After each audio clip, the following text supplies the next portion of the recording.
जी अस्सलाम वालेकुम वरहमतुल्लाहि वबरकातुहू। जनाब आज माशाल्लाह जी 3 बकरा की लाट आ गई ने, खस्सी और फ्रैश 2 दंद बिरा। तो पहले नंबर ते माशाल्लाह ब्लैक बीतल ने बिल्कुल 2 दंद होंदा पिया। तो बाकी माशाल्लाह जी कमाल दा हाइट कादी सू, डबल हड्डी चिने, वेल ज़बरदस्त और ब्लैक बीतल माशाल्लाह।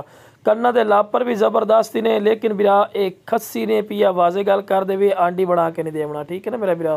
खस्सी पठोरा ने ये पहले नंबर ते माशाल्लाह पठोरा ने वेल ची ज़बरदस्त और गोश्त वाला पठोरा है।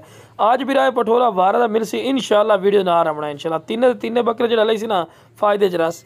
बाकी बिरा दूसरे नंबर वाला पठोरा आगे ने माशाल्लाह, कमाल दा माशाल्लाह डब्बा पठोरा ने और 2 दंद। मेन गल वेखो भी 2 दंद पठोरा ही ने, तो चंगे हाइट कादाला ते गुलगला गोश्त दा बरा है माशाल्लाह पठोरा ही ने।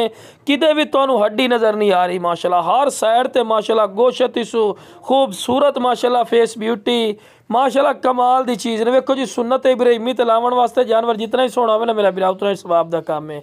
बाकी रेट ही मुनासिब हो सी, मंडी चले जाओ तो पठोरा घटो घट बिरा तुहानू 60,000 रुपये तो थले गल भी नहीं सुनते। लेकिन जो बिरा आपू कॉल कर सी पहली इंशाल्लाह दी कॉल दी इज्जत तो कर सैं, रिस्पैक्ट कर सैं और मुनासिब राइट ते मिल जासी। चारा भी नाल दे नाल खवा रहे हैं। तो लो बिरा उस तो बाद माशाल्लाह जी नागरा बीतल आ गया, वाइट आख दे विच ने, ये भी खस्सी पठोरा ही ने और फ्रैश 2 दंद। 2 दंद पठोरे बिरा बड़ी मुश्किल मिलते हैं, पैस गल का तो नहीं पता है पिया।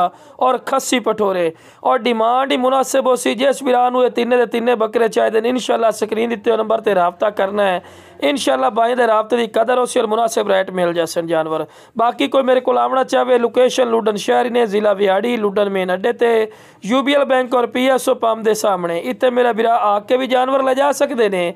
और कार्गो की सहूलत की गल की जाए तो माशाल्लाह आल पाकिस्तान माशाल्लाह मौजूद है, क्योंकि इंशाल्लाह अल्लाह के फजलो करम नाल फौजी गोड फार्म एतमाद और यकीन का नाम है। ओके जनाब, अस्सलाम।